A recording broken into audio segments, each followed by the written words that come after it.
This resume got me over 31 interviews for cloud engineering roles. While you are sending out hundreds of applications, hearing nothing back and complaining that nobody's hiring, my students are leveraging this resume template to gain an unfair advantage in the 2026 job market. And that's why they're landing roles at companies like AWS, Microsoft. In fact, in the last few weeks alone, more than 6 of my students have landed cloud engineering roles. So yes, this stuff really works. In this video, I'm pulling back the curtain on everything that you need to know so you can build a bulletproof resume that gets your phone ringing and recruiters actually chasing you and not the other way around. Because let's be honest, you're tired of that. Hi, I'm Suleiman. I've been in tech for more than 11 years. Today, I run my own businesses across cloud and AI consulting, my software company, studytech.ai, and my academy, where I've helped more than 900 IT professionals, engineers, and career switchers master cloud engineering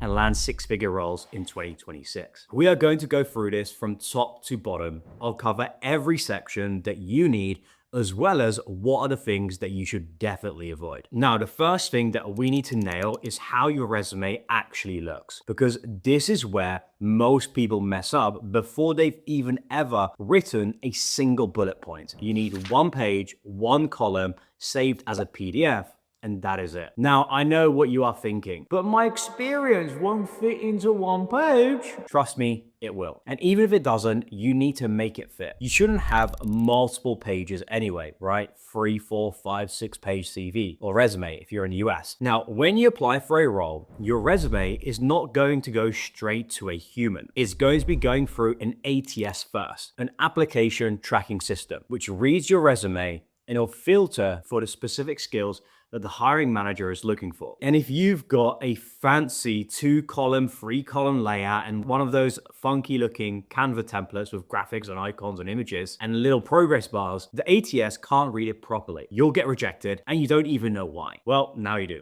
So don't go onto Canva and download one of those designer resume templates. You need standard fonts, black text on white background. Keep it boring, right? Boring is good here. And no, don't put any invisible fonts or any keywords behind your resume. I've seen people put specific messages trying to trick the ATS system. You don't need to do all of that, because if you just follow this video, your resume will get picked out. Now, very important as well is that you need to be checking for typos. We are obviously going to get to the sections that you need, but purely on format and design, this one is make or break. When I listed 3 engineering roles recently for my software company, the number of resumes that I got with spelling mistakes and grammar errors was absolutely wild. And look, if you cannot proofread your own resume, right, I'm going to wonder what your Terraform code is going to look like in production. It might sound a little bit harsh, but that's genuinely what's going to go through a hiring manager's head. Small details tell me a lot. Next up, the header.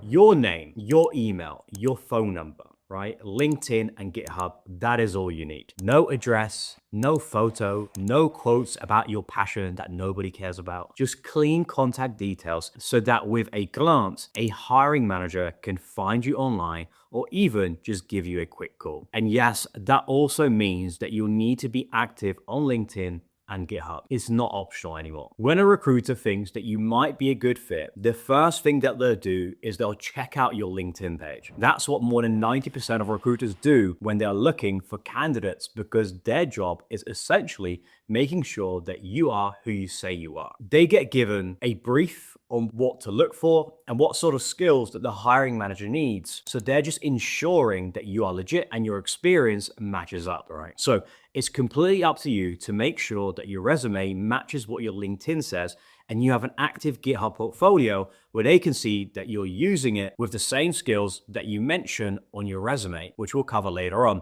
And also, GitHub has the activity feature as well, right? Which they will pay attention to. So you want to make sure that your GitHub activity feature is as green as possible. Next, underneath your header, put your key skills. This is where I put it, right? Some people do have it at the very end, but I like it on the second section. Now, the recruiter screening your resume is not technical. They are pattern matching, right? They're looking at the job description, they're looking at your resume, and they're checking if the same words show up. If the job says Terraform, AWS, Python, Kubernetes, and CI/CD, then those words need to be on your resume. If they're not there, you'll get filtered out before anyone technical even sees you. Keep it focused on the stack that's relevant to the job that you are applying for. Now, if you're serious about getting hired as a cloud engineer in 2026 and you want my help directly, then just check the link in the description below. There's a short video that breaks down my first principles blueprint, which is the exact methodology that allowed me to quit my job and land 5 job offers in the cloud in just 90 days. And after that, you can fill in your short application form and book a call with my team. You don't need any prior tech experience now, but obviously it does help if you're coming from cybersecurity, help desk, system admin,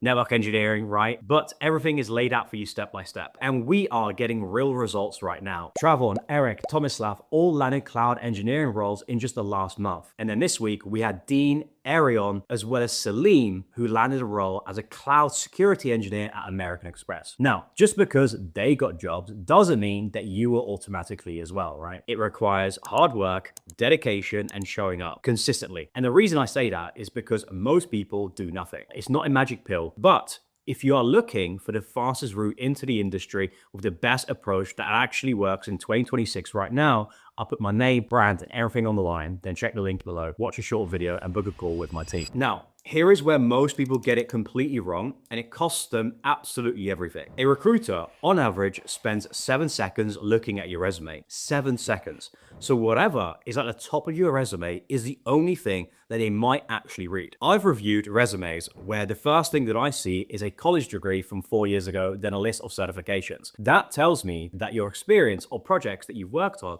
can't be that good, otherwise they'd be right at the top. Even if they are the best projects in the world and you've got this amazing portfolio, if it's at the very end, chances are that a recruiter won't even see it. So if you have relevant experience in tech, that has to go first. If you don't have prior tech experience, then just put your projects first. Your projects are experience. They're proof that you can build things. Certifications and education go more towards the bottom. The only exception is if you are a fresh graduate applying for a junior role straight out of university. In that case, your education can sit a little bit higher. But even then, I'd still want to see projects above it because it's not as important. Next up, the experience section. This is the most important section, and it's where I see the biggest mistakes. This is also where the hiring manager pays extra attention. Right? A recruiter checks if you've listed the right keywords, but when your resume lands on the hiring manager's desk, they are reading it completely differently. They are checking if you've actually used these tools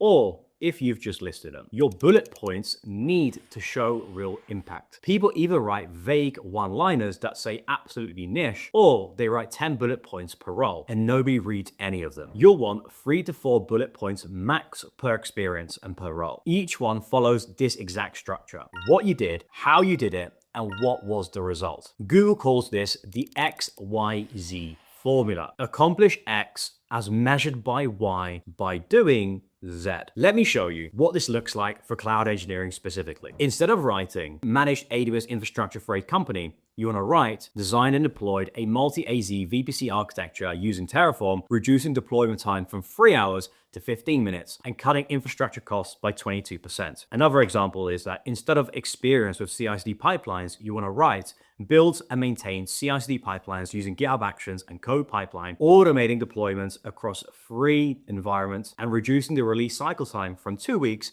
to the same day. Another example, instead of responsible for monitoring and alerting, write implemented a centralized monitoring solution using CloudWatch, SNS, and PagerDuty, improving incident response time by 40% and reducing unplanned downtime by 60%. Do you see the difference, my friend? The second versions tell me exactly what you built, what tools that you use, and what the business impact actually was. So you want to quantify everything. Numbers, percentages, time saved, cost reduced, right? How many calories you had. The hiring manager reading your resume wants proof that you can deliver. Numbers are how that you can prove it. There's a famous line that I like to say: men lie, women lie, numbers don't. And the first word of every bullet matters a lot. Start with strong verbs: designed, built, automated, migrated, deployed, implemented, optimized, not responsible for, or helped with, or worked on. And a quick one, for those of you that have no prior IT experience, if you're coming from a non-technical background, don't delete your old roles, right? Just reframe them. If you manage a team, that's leadership. If you train new staff, that's communication and mentoring. If you run operations for a business, that's process optimization and problem solving. Cloud engineering isn't just about technology. It's about working with teams, understanding requirements, and delivering outcomes. A hiring manager who sees that you led a team of 15 people at your previous job knows that you communicate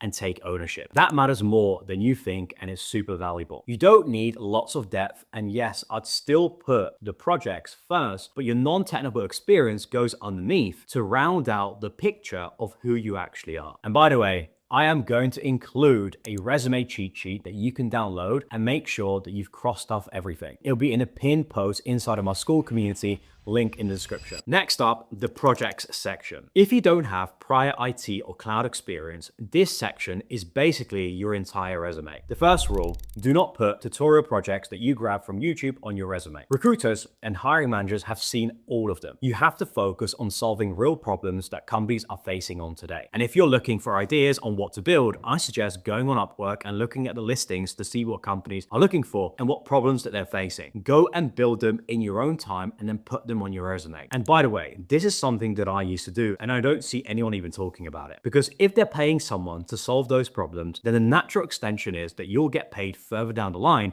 as well, right? Because you can now solve the same problems. And doing it this way means that you can talk about what you've done confidently in an interview. You can cover the trade-offs, your decision-making process, right? A tutorial project shows you the how, right? How to click the buttons, how to deploy things, but you'll never understand the why. Why you chose one service over another, what are the trade-offs, what are the constraints. For each project, include the name, the tech stack, then 1 to 2 bullet points in the same XYZ format as your experience section. Name your projects properly. Don't call it AWS project, call it Automated Multi-Region Disaster Recovery Pipeline or Serverless Event-Driven Processing System. Pro tip, write a short Medium blog or LinkedIn post about each project that you write, even attach a Loom video. Explain the problem that you're solving, the architecture that you chose, the trade-offs that you made. Not only are you documenting your journey here, but when recruiters search you up, they'll see these posts on your profile. And that's the kind of engineer that they're looking for. Education and certifications. Keep the education short. College that you went to, degree that you graduated with, strong GPA, include it, right? Weak GPA, leave it out. Relevant coursework only if it's genuinely relevant. Certifications go here,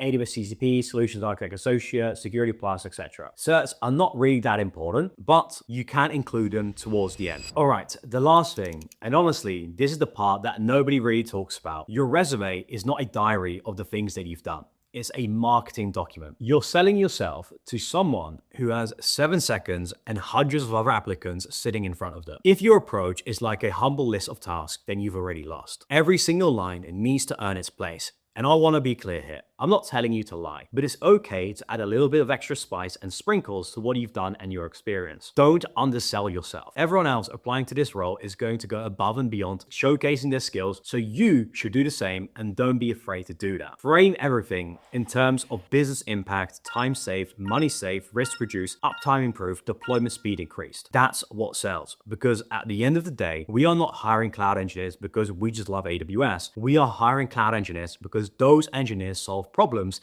that help our businesses make money, save money, or move even faster. And of course, everything that we've gone over, none of this matters if you don't exist online and you're not applying for actual roles. Because in 2026, it's no longer about who you know, my friend. It's about who knows you. The reason I was able to get over 30 interviews is because I put myself out there on LinkedIn, documenting my journey on YouTube, chasing up hiring managers, and being really persistent. And that's why my students are landing roles right now. They are following the exact same blueprint. You can have the most perfect resume, and it's worth nothing if your LinkedIn is empty and your GitHub is also empty and you're not even applying for roles. What's stopping you from applying for 10 to 15 jobs per day? We always criminally underestimate how much it really takes to get that breakthrough that we want. But once it happens, you forget all of the work that it took. You just need one yes. So set yourself a daily target. Treat this like a job itself and commit every single day. And I promise you that if you stick through, you will get that one yes. And if you want my help to land a 6-figure cloud role in 2026, then just check the link in the description below and book a call with my team. As always, I'm rooting for you. Good luck.